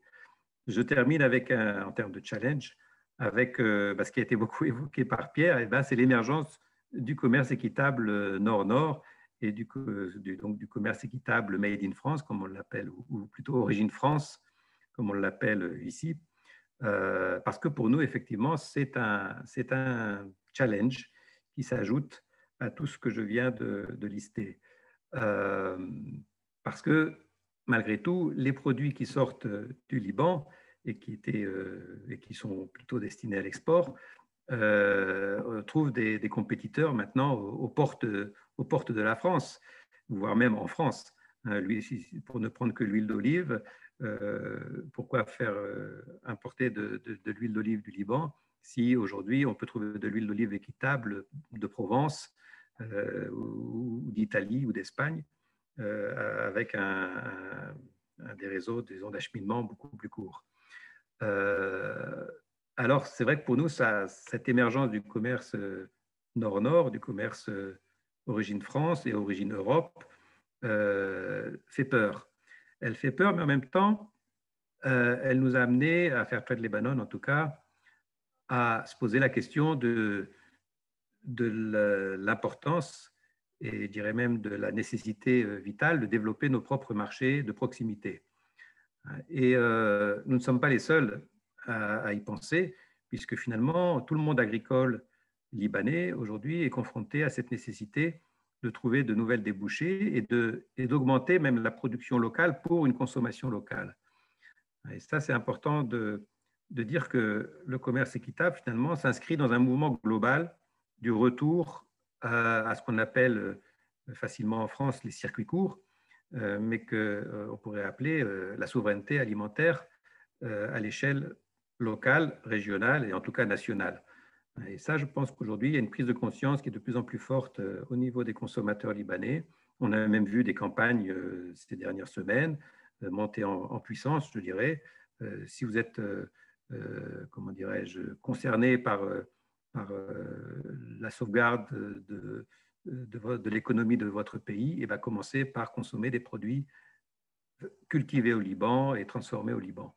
Donc, par effet boomerang, on bénéficie, nous, de cette prise de conscience et on commence à aussi s'inscrire dans ce mouvement de soutien au circuit court au niveau libanais. Et donc, on s'est impliqué dans l'organisation de marchés de producteurs à Beyrouth ou dans les régions du Liban. L'autre effet, je dirais, l'autre tendance internationale qui a été mentionnée tout à l'heure, c'est la recherche de sens et la recherche d'éthique dans les pratiques commerciales et économiques. C'est un phénomène qu'on observe depuis pas mal de temps, on va dire, dans les pays du Nord, mais c'est aussi quelque chose qui émerge dans les pays du Sud, au niveau international, au niveau mondial. C'est cette recherche de sens qu'on retrouve dans les nouvelles générations, qu'on retrouve dans les milieux universitaires, dans les milieux scolaires, et que nous essayons là aussi d'accompagner en tant qu'organisation du commerce équitable. Je mentionnerai comme exemple le fait qu'on a pu initier dans ce contexte-là des expériences de Fairtrade Town, donc de ville du commerce équitable, ou plutôt de village du commerce équitable au Liban, et qu'aujourd'hui on s'intéresse aussi à la mise en place d'universités Fairtrade au Liban. Nous avons déjà 3 ou 4 universités avec lesquelles nous travaillons sur ce sujet-là, en partenariat d'ailleurs avec des Fairtrade Universities. Alors pour l'instant, pas encore en France. On a des partenariats qui se mettent en place plutôt côté États-Unis. Ça peut être surprenant, mais c'est quelque chose auquel on s'intéresse beaucoup ces temps-ci à Fairtrade Lebanon, et pourquoi pas demain avec des universités ou des grandes écoles françaises. Je mentionnerai quand même une expérience à laquelle Françoise et Paul ont été largement associés. C'est la création, oui, d'un partenariat entre Saint-Péret, donc près de Valence, et le village de Menjez, dans le nord du Liban, dans cet esprit de Fairtrade Town et donc de travail, on va dire, de prise de conscience au niveau local et je dirais, d'implication d'une communauté entière, en l'occurrence d'une municipalité, pour promouvoir cet esprit et ces valeurs du commerce équitable. Et alors, paradoxalement, là aussi, on a un effet boomerang dans l'autre sens, c'est que Saint-Péret, qui n'est pas encore territoire du commerce équitable, à travers cette expérience de coopération décentralisée, avec Menjez au Liban, qui est le premier village Fairtrade Town au Liban, se pose aujourd'hui la question de devenir territoire de commerce équitable en France. Bon, ils font déjà partie du réseau des villes en transition, mais on va dire que ça rajoutera un label à leur municipalité. Parmi les bonnes nouvelles, je voudrais donc ajouter que, comme l'a mentionné Pierre, on se retrouve de plus en plus dans des logiques d'alliance dans le domaine du commerce équitable. Et ce sont des alliances, on va dire, qui débordent aussi ce concept du commerce équitable. Là, on rejoint on va dire, des mouvements qui sont concernés par les problèmes environnementaux, par les problèmes on va dire, de prévention des conflits. Et nous, en tant qu'acteurs du commerce équitable, on essaye toujours d'apporter notre contribution dans ces logiques d'alliance. Certains d'entre vous savent peut-être que la WFTO, dont nous sommes membres et dont est membre Artisans du Monde, a un partenariat assez étroit en ce moment avec le HCR, le Haut Commissariat aux réfugiés, pour développer une marque qui s'inscrit aussi dans la logique commerce équitable, issue essentiellement de camps de réfugiés ou de communautés réfugiées un peu partout dans le monde, d'ailleurs peut-être plutôt en Afrique ou en Asie en ce moment, mais au Liban, on est aussi donc en contact, par exemple, avec le HCR pour développer ce type d'expérience et d'innovation, on va dire. Je voudrais également mentionner, parce que en tant que Fairtrade Lebanon, nous sommes membres de la plateforme Afrique et Moyen-Orient du commerce équitable, donc WFTO, Africa et Middle East. Et de par cette position, on assiste à je dirais, l'émergence d'expériences qui nous touchent de près, puisque ce sont des expériences qui nous inspirent et qu'on pourrait dupliquer ailleurs. Je pense, j'ai mentionné ce partenariat entre Saint-Péray et Menjez, mais de la même manière, par exemple, une ville d'Afrique du Sud qui s'appelle Drakenstein vient d'être labellisée, ou plutôt vient de s'auto-déclarer Fairtrade Town dans le cadre d'un partenariat avec une ville allemande, Neumarkt. Et nous, on a servi un petit peu de go-between à un moment donné dans ce partenariat depuis le Liban. Donc ça, c'est quelque chose qui renforce ces logiques d'alliance. En ce moment, nous sommes aussi en train d'accompagner la ville d'Izmir en Turquie, plus proche du Liban pour le coup, pour que cette ville devienne Fairtrade Town et pour qu'émerge en Turquie aussi un réseau du commerce équitable. Comme vous le savez, il y a très peu de produits turcs labellisés Fairtrade, d'une part parce que jusqu'à présent la Turquie n'était pas entre guillemets éligible comme un pays producteur sud pour les standards de Fairtrade International, par exemple, Max Havelaar, mais aussi parce que, un peu comme dans pas mal de pays de la région du Moyen-Orient, il n'y avait pas d'acteurs qui s'étaient inscrits dans la logique commerce équitable. Même chose en Algérie.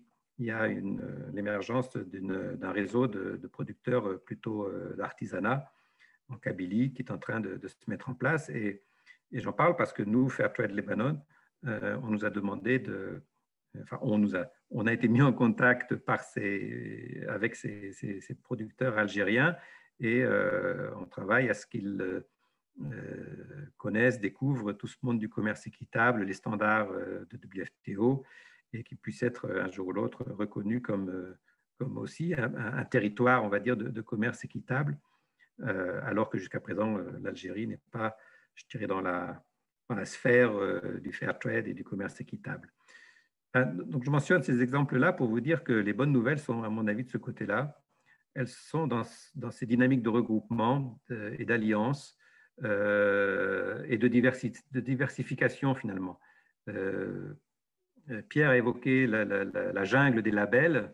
Alors, la jungle des labels, ça fait un peu négatif. Moi, je prône pour la labellodiversité. On se plaint de la diminution de la biodiversité. Moi, personnellement, la labellodiversité ne me dérange pas du moment qu'elle est gérée de manière transparente et je dirais avec des bonnes intentions, évidemment, qu'on ne fait pas de la récupération, qu'on ne fait pas du fair trade washing, pour reprendre l'expression du greenwashing. Mais cette multiplication de labels, finalement, elle est le reflet d'un dynamisme, elle est le reflet d'une préoccupation de beaucoup d'acteurs économiques, y compris les multinationales. Mais finalement, elle montre que que cette idée du commerce équitable fait son chemin, qu'elle s'impose parce que les consommateurs le demandent et que ce n'est qu'un outil finalement pour aller tous ensemble vers le même objectif. Et j'en parle là encore, vu du Liban, parce que nous, au Liban, on a développé un label local qu'on a appelé TEC. Donc TEC, ça veut dire transparence, éthique et qualité. Et pourquoi on a développé un label local? Ce n'est pas pour rajouter un arbre de plus dans la jungle des labels, c'est parce que les labels tels que présentés par Fairtrade International, donc Max Havelaar ou WFTO, pour beaucoup de nos producteurs étaient relativement difficiles d'accès. Et donc, on a un peu simplifié les standards, on a transformé ça finalement en système de suivi qualité interne, avec un coaching très rapproché, puisque la labellisation TEC s'obtient suite à plusieurs visites de membres de Fairtrade Lebanon. Et c'est vrai que c'est plus facile pour un membre de Fairtrade Lebanon d'aller visiter 3 ou 4 coopératives dans la journée que pour un auditeur de Max Havelaar, ou de Fairtrade International, ou même de la WFTO. Et donc, voilà, nous, on a aussi mis en place ce label-là, ce qui permet à ces producteurs d'accéder ensuite, dans un deuxième temps, au label Fairtrade ou WFTO. Donc, voilà, c'est pour vous expliquer aussi notre approche du label sans tabou et plutôt de manière pragmatique, dans la mesure où évidemment, notre cahier des charges respecte les principes de base des labels Fairtrade en général. Donc voilà, je vais peut-être m'arrêter là. J'ai aussi le défaut de Pierre d'être un peu bavard. Je terminerai juste sur cette, peut-être pour faire quand même allusion à cette période qu'on vit aujourd'hui avec la pandémie, le Covid, le coronavirus, que j'imagine auquel vous avez tous été confrontés par un moyen ou un autre. Qu'est-ce qui va sortir de cette pandémie et de cette crise? Je pense qu'elle nous a fait découvrir beaucoup de choses. La première, c'est cette possibilité de se réunir à travers une plateforme informatique qui s'appelle Zoom. Je crois qu'on est tous devenus familiers de ces vidéoconférences et de ces webinars. Ça m'a fait découvrir, moi, par exemple, l'inutilité de beaucoup de déplacements qui auraient très bien pu être remplacés par des réunions en ligne comme ça. Alors, ça ne remplace pas le contact humain, ça je suis tout à fait d'accord, mais je pense que au-delà des vidéoconférences, cette période de Covid nous a montré que on a des outils pour se comprendre, pour se parler, et y compris dans des langues différentes.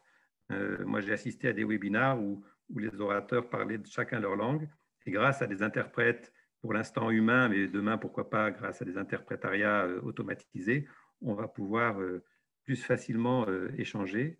Et le commerce équitable, à mon avis, s'inscrit dans cette logique de rapprochement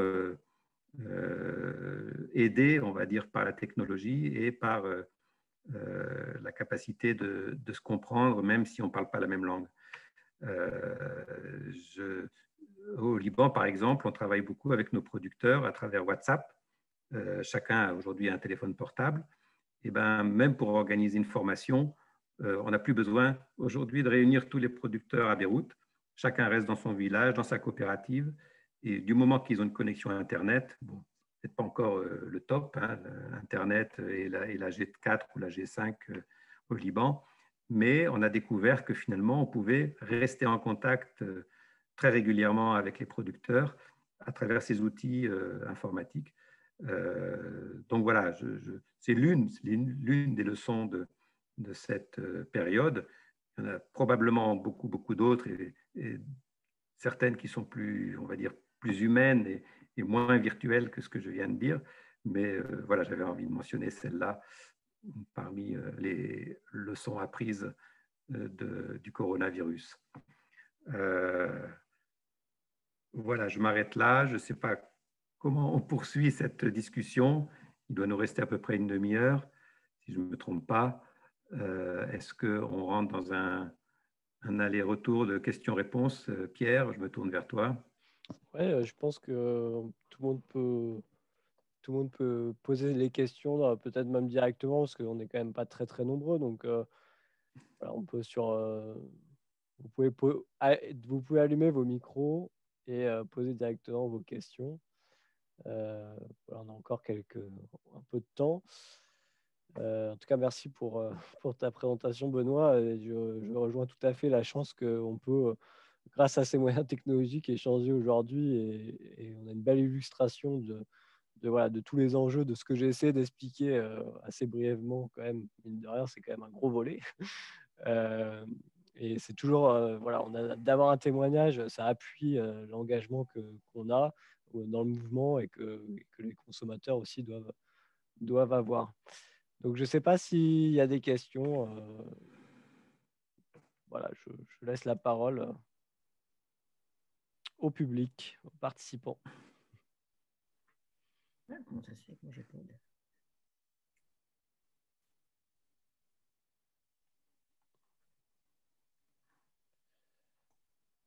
Alors, Moi, je vais te poser une question, il faut bien commencer. Comment a été la crise du Covid au Liban?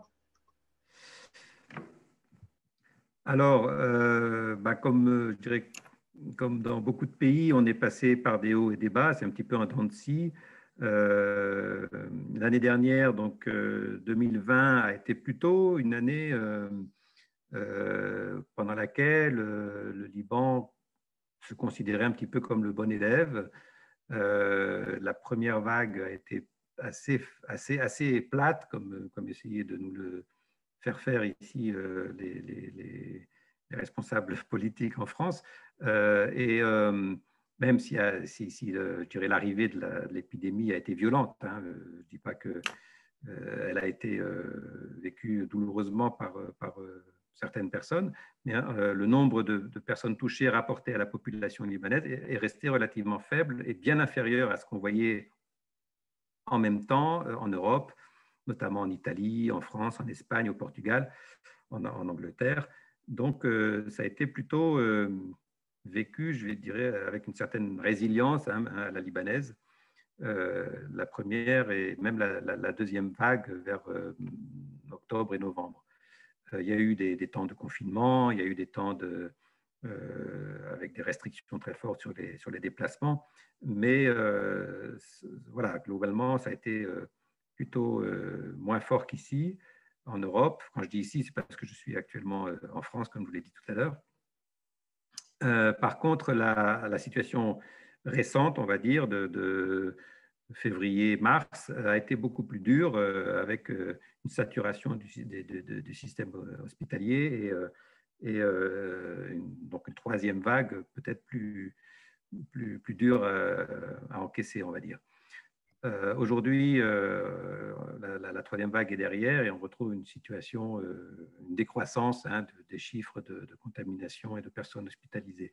Et ce que je voudrais dire, c'est que cette épidémie, cette pandémie du Covid, du coronavirus, a été, je ne vais pas dire, n'est pas passée au second plan, ce n'est pas le cas, parce que, comme j'ai dit, beaucoup de gens en ont quand même beaucoup souffert, mais elle a été un petit peu noyée dans d'autres crises, comme vous l'avez entendu. La crise économique, la crise politique, le blocage politique qui fait que on a l'impression d'un pays qui est un peu sans pilotage, hein, et puis l'explosion du 4 août au port de Beyrouth qui a été un terrible traumatisme parce qu'on n'avait jamais vu ça, même en temps de guerre civile, en temps d'attentats, en temps d'instabilité au niveau de l'ensemble du pays. On n'avait jamais connu une telle catastrophe aussi violente et aussi inattendue que cette explosion au port de Beyrouth, qui a entraîné du coup une mobilisation pour venir en aide aux habitants de tous les quartiers environnants qui avaient été touchés. Donc nous, Fair Trade Lebanon, on a été impacté à la fois par la question de la crise du Covid, parce qu'on a été soumis aux mêmes restrictions de déplacement et de confinement. On s'est aussi mobilisé au moment de l'explosion du 4 août, que ce soit à titre individuel, hein, je veux dire, toutes les personnes qui avaient la possibilité de dégager un petit peu de temps sont allées aider juste après l'explosion, mais aussi au niveau, on va dire, institutionnel, au niveau de l'organisation. On a organisé un crowdfunding, d'ailleurs, Artisans du Monde s'y est associé à ce moment-là, hein, en septembre-octobre. Et on est venu en aide à quelques familles où nos moyens n'étaient pas énormes comparés à d'autres ONG internationales, mais on a fait partie, je dirais, de cet élan. Il y a d'ailleurs un village que certains d'entre vous ont visité qui s'appelle Baskinta, qui est Fairtrade Town, qui a aussi lancé sa propre action de soutien aux personnes victimes de cette explosion, puisqu'ils ont été accueillis dans le village provisoirement, et qui avait lancé un appel au travers du réseau des Fairtrade Town international pour aussi aider ces personnes. Donc voilà, on ne peut pas dire que en termes d'activité de production des produits qui partent à l'export pour les réseaux du commerce équitable, on a été impacté ou handicapé par cette crise du Covid, parce que finalement, les activités d'export ont repris très vite, n'ont jamais été interrompues, et même avec l'explosion du port de Beyrouth, elles ont repris assez rapidement. On avait peur, on avait craint à un moment donné que ça paralyse totalement l'activité d'export du Liban, et en fait, là encore, je dirais, la résilience et la capacité d'adaptation des Libanais ont permis que ça reprenne assez vite. D'abord par le port de Tripoli au nord du Liban, et puis même le port de Beyrouth s'est remis en activité. Mais après, si vous voulez avoir une idée de comment ça a impacté au jour le jour, dans les coopératives, tout le monde s'est mis à respecter les mesures dites barrières, hein, le port du masque, la distanciation physique pour ne pas être les uns sur les autres, évidemment le renforcement des mesures d'hygiène qui existaient déjà de toute manière préalablement à la crise sanitaire. Donc de ce côté-là, je dirais, ça n'a pas révolutionné, ça n'a pas changé énormément les pratiques de production, les process de production au niveau des produits de Fairtrade Lebanon. Vous avez accès à la vaccination avec cette absence de gouvernement là? Ah, ben ça, c'est le système D. Hein. C'est-à-dire qu'il y a effectivement des vaccins qui arrivent au Liban, à la fois par les voies, on va dire, officielles, parce qu'il y a eu des aides internationales aussi qui se sont mises en place assez vite pour aider le ministère de la Santé à acquérir les vaccins, mais aussi par des voies privées. Il y a eu des commerçants, hein, des gros commerçants libanais qui ont acheté des stocks de vaccins. Alors pour le coup, ils se sont tournés vers les Russes. Hein. Donc on a le Sputnik au Liban et qui est revendu à des entreprises, à des ONG, à des associations. Par exemple, les salariés de Fairtrade Lebanon sont tous en train de se faire vacciner avec Sputnik, puisque c'est l'approvisionnement privé qui a été plus accessible à court terme que de passer par la plateforme mise en place par le ministère de la Santé. Et donc, il y a une campagne de vaccination qui est en cours au Liban. Je crois qu'on doit être entre 15 et 20% de la population qui est vaccinée aujourd'hui.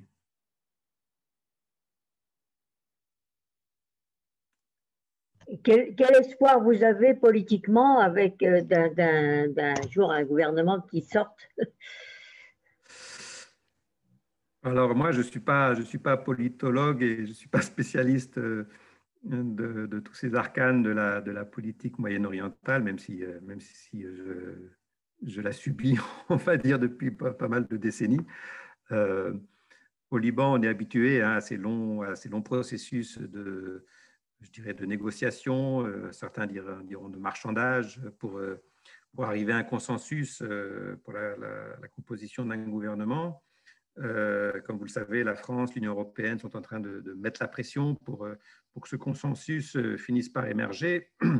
Mais c'est pas la première fois, malheureusement, qu'on a un gouvernement qui a une gestation aussi longue.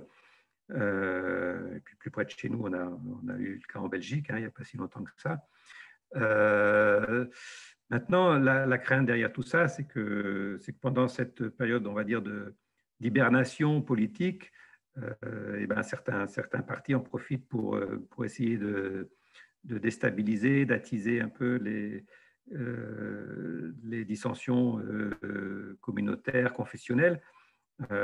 Bon, pour le moment, ce n'est pas l'impression qu'on a. On a l'impression que la population prend plutôt son mal en patience, même si, comme je le disais en introduction, ce qui se passe dans les pays voisins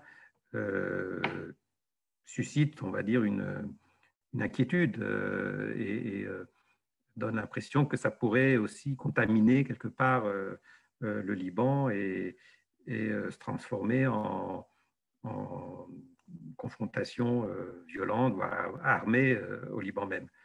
Mais bon, là encore, je dirais, c'est plutôt de l'intuition. Hein.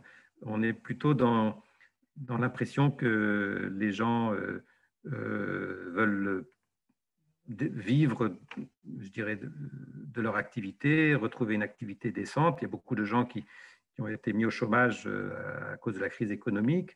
Donc, on est plutôt dans un environnement de système D, de débrouille, qui se traduit parallèlement aussi, malheureusement, par beaucoup de départs. Les gens qui ont le moyen de partir émigrent actuellement. Beaucoup de jeunes, et notamment les jeunes diplômés, font la queue pour obtenir des visas et des bourses pour continuer leurs études à l'étranger. Mais voilà, c'est un peu une situation d'attente qui, je pense, se transformera, enfin, se débouchera sur un compromis, sur un consensus, comme on a l'habitude d'en voir au Liban. Alors, est-ce que, à un moment donné, l'impatience, on va dire, de la rue et surtout l'encouragement donné par des pays comme la France d'avoir une nouvelle classe politique émerger avec une nouvelle génération, on va dire, de politiciens et de partisans, est-ce que ça va effectivement arriver? On peut l'espérer. Hein, je dirais beaucoup de mouvements de la société civile libanaise aimeraient voir émerger de nouvelles forces politiques, on va dire. De mon point de vue, elles ne sont pas encore mûres pour je dirais, prendre le pouvoir au niveau national. Par contre, 2022 sera une année avec beaucoup d'élections, et notamment les élections locales, les élections municipales, qui pourraient peut-être aider à voir effectivement monter des mouvements plus issus de la base, s'impliquer dans la politique et dans la gouvernance du pays, quoi. Merci.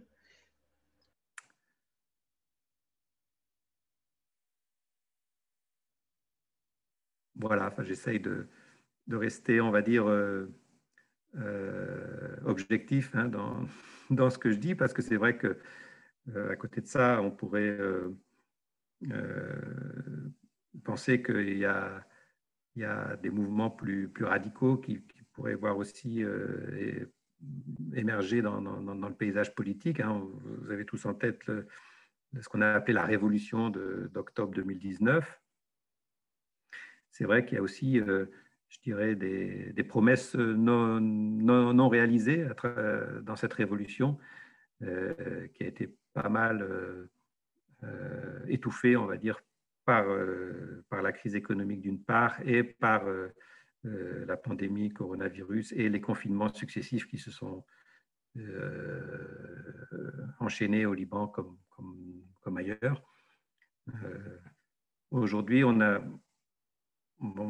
voit pas vraiment de réémergence de ce mouvement révolutionnaire, entre guillemets, auquel on a assisté en fin 2019. Alors, je vois, oui. Pardon? Moi, je dire ce bel engagement et je voudrais savoir comment tu es aidé, comment tu es entouré pour faire tout ce que tu nous as décrit. J'ai beaucoup aimé votre démarche d'intervenir en Afrique, d'intervenir partout. Voilà. Et ça demande beaucoup de réflexion, beaucoup d'engagement, beaucoup de temps. Et comment tu es aidé dans ta démarche? On est une bonne équipe, hein, c'est-à-dire que ça fait quand même maintenant plus de 15 ans. Oui, on va fêter les 15 ans cette année, oui, 2006.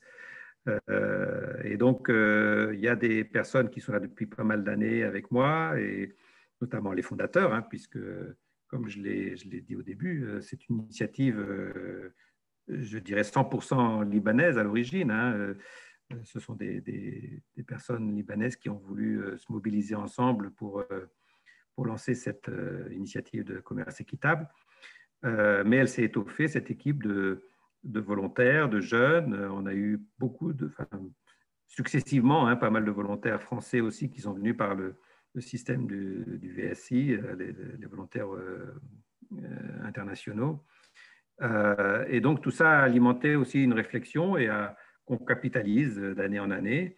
On s'est beaucoup impliqué dans la WFTO, ce qui nous a donné aussi accès, on va dire, à des réseaux, et nous a poussé à réfléchir et à se donner un projet associatif.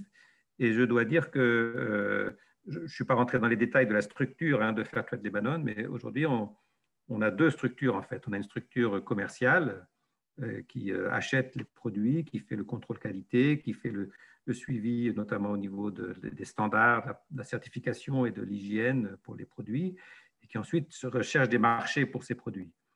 Et on a une structure ONG, une structure donc, de type associative, qui, elle, monte des projets.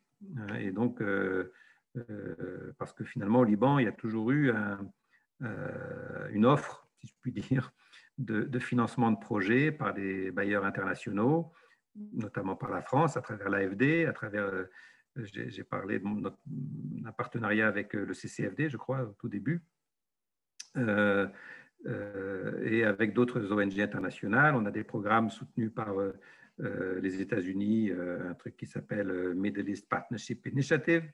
On a été impliqué dans des projets financés par l'Union européenne. Il y a Expertise France, qui est une ONG, on va dire, parapublique, hein, du secteur issu du ministère des Affaires étrangères, avec laquelle nous sommes partenaires.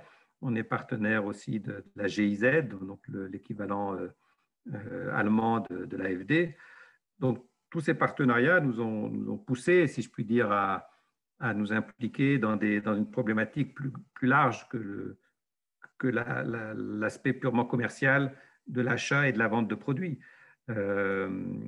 Et la WFTO, pour nous, est aussi un lieu de ressourcement et d'expression de ce type d'activité. C'est comme ça que moi, je me suis retrouvé à faire des missions on va dire, de visite et même pas d'audit, mais enfin d'évaluation des besoins de producteurs au Maroc, en Tunisie, en Égypte. On fait partie aussi du mouvement des Fair Trade Towns, donc des villes du commerce équitable. Donc c'est tout ça qui nous a poussé là-dedans au fil des ans. Et aujourd'hui, on est à peu près une quinzaine de salariés essentiellement impliqués dans l'appui aux producteurs au Liban, mais dont certains sont aussi, je dirais, dans cette réflexion plus globale. On participe d'ailleurs à une rencontre qui a lieu tous les 2 ans, qui s'appelle le FTIS, donc c'est le Fair Trade International Symposium, qui est plutôt issu des milieux académiques et universitaires. La dernière réunion en présentiel a eu lieu à Brighton, en Angleterre. Et l'année dernière, c'était une réunion virtuelle à cause du Covid. Donc voilà, je ne sais pas si ça répond à la question, mais c'est une aventure collective, on va dire, qui est Et heureusement, on a encore quand même des jeunes au Liban qui sont attirés par cette aventure, quoi. Oui, mais je te remercie. C'est bien ce que je voulais entendre. Merci beaucoup pour ton intervention. C'est très encourageant. Vraiment, c'est très encourageant de voir des personnes comme ça, militantes, engagées. Voilà, merci. Merci à vous. Alors, peut-être, d'ailleurs, je vois des choses qui s'inscrivent dans le chat. C'était Odile qui posait la question au niveau matériel, comment se débrouillent les Libanais. C'est vrai, j'ai évoqué tout à l'heure le système D. Voilà, c'est vrai qu'au jour le jour, c'est pas toujours simple. Ces derniers temps, par exemple, alors, je le répète, hein, je suis actuellement en France, mais quand je parlais avec mes collègues en leur disant ah bah tiens, la semaine prochaine, je rentre à Beyrouth, ce serait intéressant d'aller faire quelques visites de terrain, d'aller voir les coopératives avec notamment pour faire justement les audits tech que j'évoquais tout à l'heure, là, notre label de certification. Et tout de suite, on m'a répondu, bah, il faudra que tu débrouilles de l'essence parce qu'en ce moment, on a du mal à trouver l'essence aux pompes. Hein.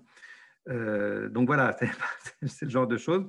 Il y a des périodes où il y a des rationnements d'essence parce qu'on attend la prochaine livraison qui a pris du retard. Quand je dis livraison, c'est les bateaux, les tankers qui amènent l'essence au port de Beyrouth. Il suffit qu'il y en ait un ou deux qui soient en retard et il y a des pénuries d'essence. Comme il y a aussi des enjeux sur le subventionnement de ces produits-là. Et comme l'État libanais n'a plus d'argent dans les caisses, il est question évidemment de suspendre le subventionnement de l'importation de produits de première nécessité, à commencer par l'essence. Mais on parle aussi de la farine, par exemple. Ce qui veut dire donc soit des pénuries, soit une augmentation drastique des coûts pour le consommateur. Et donc, comme je l'ai dit, on est confronté à la débrouille. Les coupures d'électricité augmentent aussi de mois en mois. Donc, il y a des groupes électrogènes un peu partout au Liban, comme ceux qui ont visité le pays ont pu le constater. Mais ça amène aussi parfois à réduire sa propre consommation en se disant que pour pouvoir avoir accès aux groupes électrogènes, quand tout l'immeuble veut se connecter en même temps, il faut peut-être baisser sa propre consommation. Voilà, c'est des choses comme ça auxquelles on est confronté au jour le jour. Internet, ce n'est pas non plus la fibre optique dans tout le pays, hein, même si on a des propositions pour être accordé au réseau en ce moment. Mais c'est un peu au jour le jour, quoi.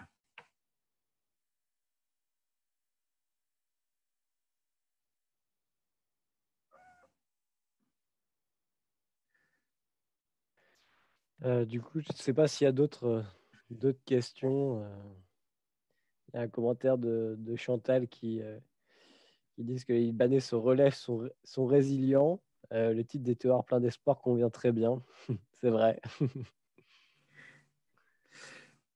Ben oui, c'est... Dans les coopératives, ils arrivent à vendre les produits. Comment ça se passe là pour eux? Alors, on est passé par une période effectivement difficile avec la crise économique. Nos produits sont devenus, ne trouvaient plus preneurs, surtout dans les supermarchés. Nous, on avait développé, fin 2019, on avait à peu près 50% de l'écoulement de notre production, enfin, Fairtrade Lebanon n'est pas producteur, mais 50% des achats que nous passions auprès des producteurs étaient écoulés au Liban et 50% partaient à l'export.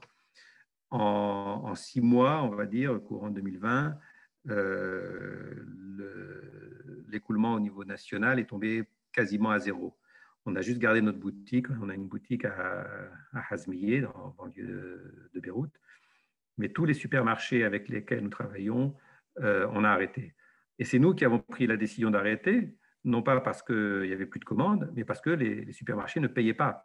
C'est-à-dire qu'on vendait des produits, enfin plutôt on les donnait aux supermarchés puisqu'ils ne nous payaient pas. Et donc, comme dans beaucoup de pays, la grande distribution un peu fait la loi et chaque mois, on était reporté de mois en mois dans les échéances de paiement de ce qu'on fournissait aux supermarchés. Et donc, comme c'est nous qui supportions le coût, puisque nous, aux producteurs, nous achetions en comptant, eh bien, on a été obligé d'arrêter. Et donc, ça a été un gros coup dur pour les producteurs, puisqu'eux avaient je dirais, planifié leur production en prenant compte aussi de l'écoulement au niveau du marché local. Donc, il y a une période d'ajustement, si je puis dire, de la production. Heureusement pour nous, nos partenaires à l'international, par contre, ne nous ont pas abandonnés, je veux dire, à commencer par Artisans du Monde, mais aussi El Puente en Allemagne, Zeda en Autriche, ont maintenu, on va dire, leur niveau de commande, même si pour eux, je sais que la situation n'est pas facile, hein, et je pense que Pierre n'est pas entré dans les détails, mais je pense qu'à Solidar Monde, en tout cas, et à Artisans du Monde, il y a eu aussi certainement des périodes, peut-être pas de recul, mais en tout cas de plafonnement par rapport aux importations de produits venant de l'étranger, même si le commerce équitable d'origine France, lui, a continué sa croissance. Mais ce qu'on peut dire, en tout cas, ce dont on peut témoigner, c'est que le partenariat avec nos clients à l'international du commerce équitable s'est maintenu. Et c'est, je dirais, je pense, quelque chose d'important à souligner, c'est que dans le monde du commerce équitable, ce n'est pas parce qu'on a un coup dur ponctuel qu'on arrête tout partenariat avec ses fournisseurs. Et ça, la WFTO a déjà fait, je pense, une petite enquête pour démontrer ça et communiquer là-dessus. Voilà. Et pour revenir à nos producteurs, c'est vrai qu'il y a beaucoup de points d'interrogation. Aujourd'hui, comme je l'ai dit tout à l'heure, on essaie de développer des circuits courts à travers les marchés de producteurs, mais quelque part, ça profite plus à des producteurs de produits frais, de fruits et légumes, qu'à des coopératives de femmes qui sont dans les produits transformés.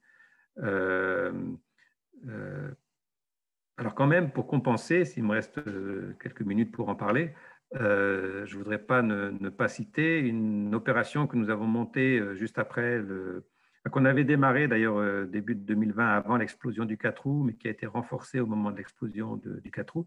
C'est que nous, on a mené je dirais une campagne, on va dire, de plaidoyer et même de lobbying auprès des ONG internationales présentes au Liban pour qu'elles s'alimentent au maximum auprès de producteurs libanais quand elles organisent de la distribution d'alimentation. Et par exemple, on a revendiqué, si je puis dire, le fait que distribuer du bourroul libanais à des personnes dans le besoin, que ce soit des victimes de l'explosion du 4 août ou des personnes victimes de la crise économique, c'était peut-être plus intéressant que de distribuer du riz vietnamien ou des pâtes venant de je ne sais pas quel pays, bon, sans doute peut-être d'Italie ou d'ailleurs, mais que voilà, on avait aussi de l'alimentation de base avec les mêmes qualités diététiques que tous ces produits importés qu'on distribue dans les lots alimentaires de l'aide d'urgence. Et donc on a créé le concept, on appelait ça le panier libanais. Bon, là, ça s'est arrêté parce que la situation disons, ne le justifie plus autant, mais on a créé ce concept de panier libanais sourcé au maximum. Hein, on avait même mis plusieurs barèmes en fonction du prix qu'étaient prêts à mettre les ONG internationales et sourcé auprès des coopératives du réseau Fairtrade. Et donc, on distribuait du bourroul, du hummus, du caviar d'aubergine dans ces paniers libanais, ou des confitures, de l'huile d'olive, bien sûr. Et donc ça, quelque part, ça a compensé le manque d'export, enfin plutôt non, le manque de distribution à travers les grandes surfaces libanaises.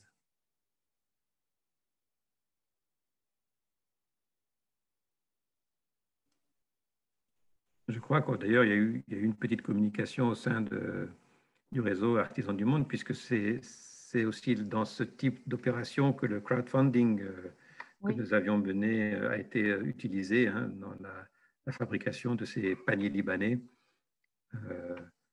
dont nous n'avons pas, nous, assuré directement la distribution, puisque on a préféré, là encore, passer par des partenariats avec des ONG humanitaires libanaises dont c'est le travail d'identifier et de distribuer des lots alimentaires à des personnes nécessiteuses, enfin, ou des personnes vulnérables. Mais ce qu'on a vu, c'est que derrière chaque Libanais, il y a un cuisinier ou une cuisinière. Donc, est-ce qu'ils achètent vraiment de l'houmous? Ils le font. Enfin, je veux dire, tous les produits transformés, ils les font, ça fait partie de leur tradition. Oui, mais quand il y a eu, quand il y a des crises comme ça, humanitaires urgentes, c'est toujours bienvenu, on va dire, de distribuer des paniers dans lesquels il y a déjà un éventail de produits tout prêts à consommer. En plus, les ONG humanitaires qui font ça le font aussi dans un souci, on va dire, d'équilibre dans l'apport alimentaire offert à ces familles, à ces bénéficiaires. Donc, nous, on a joué le rôle, on va dire, de fournisseur, et après, le message principal qu'on a voulu faire passer, c'est acheter libanais avant d'acheter des produits à bas prix sur les marchés internationaux, quoi, voilà. Mais effectivement, c'est souvent des produits issus des savoir-faire populaires et que tout le monde maîtrise. Mais parfois, c'est plus rapide d'avoir un panier tout fait, un lot tout fait, qu'on va redistribuer au sein de la famille ou à ses proches, que de se mettre à cuisiner soi-même. D'autant que dans certains cas, que ce soit pour les victimes de l'explosion du 4 août ou pour des réfugiés syriens qui sont logés dans des camps sous tente, c'est parfois un peu compliqué de cuisiner des choses un peu élaborées, quoi. Voilà, Pierre, écoute, on va peut-être prendre la dernière question. Est-ce que tu as vu la dernière question de Chantal? Oui. Elle veut savoir si... Oui. Tout à fait. Alors, ça, c'est une question récurrente et qu'on se pose nous-mêmes régulièrement à Fair Trade Lebanon. C'est pourquoi Solidarment ne nous prend pas une gamme plus large. Je pense que c'est on va dire, une attitude de prudence commerciale de la part Solidarmonde. Ils ne veulent pas risquer d'acheter des stocks de produits dont ils n'ont pas la garantie qu'ils vont trouver preneur sur le marché. Mais c'est vrai que l'eau de fleur d'oranger, par exemple, qui est un produit exceptionnel quand même, je le souligne, que vous avez peut-être goûté au Liban ou que vous voyez peut-être circuler sous d'autres marques, notamment sous la marque Terroir du Liban en France. Oui, tout à fait. Moi, c'est le genre de produit que j'aimerais bien voir dans la gamme Artisans du Monde, acheté par Solidarmonde. Mais oui, je pense que ça, c'est une question qu'il faut leur poser à eux. Nous, on en discute régulièrement. Une question qui revient très souvent dans les discussions avec Solidarmonde, c'est la certification bio. C'est vrai que souvent, la certification bio va de pair avec la certification Fair Trade, qu'elle soit WFTO ou autre. Peu de nos produits, pour l'instant, ne sont pas certifiés bio parce que c'est un gros travail qui demande beaucoup de motivation au niveau des producteurs et qui demande encore je dirais, des perspectives assurées d'écoulement, parce que c'est quand même un gros travail qui peut se traduire par un investissement, voire une baisse de rendement quand on parle de la matière première, quoi. Profite, il y a un nouveau directeur à Solidarmonde. Oui, j'ai entendu ça, oui, on va en profiter. Pour tout vous dire, mon collègue Philippe Adaime, que vous avez vu dans la vidéo, qui est plus en charge de ces aspects-là que moi, puisque moi je suis plutôt sur la dimension projet hein, que j'ai évoqué tout à l'heure. Philippe vient bientôt en France, il est peut-être même dans l'avion à l'heure où je vous parle. Donc voilà, ça va sûrement être une de ces escales parisiennes, c'est d'aller voir le nouveau directeur de Solidarment. Bon, merci beaucoup, Pierre. Est-ce qu'il y a d'autres questions? On va peut-être en prendre une dernière s'il n'y en a pas. Autrement, on va penser arrêter. Il est bientôt 10 heures. Un grand merci à Pierre et à toi, Benoît. C'était très, très intéressant. Oui. Merci à vous. Merci beaucoup, Pierre et Benoît, et aussi à Marie-Lys de la mairie qui nous a bien aidés au niveau logistique, et la mairie d'Annemasse dans sa globalité qui est, comme beaucoup le savent, territoire de commerce équitable. Donc, très bien. Tout le monde. Merci à Annemasse d'avoir organisé ça, c'était très bien. Ah oui, oui, tout à fait d'accord. Merci. Allez, bonne soirée à tous, à bientôt.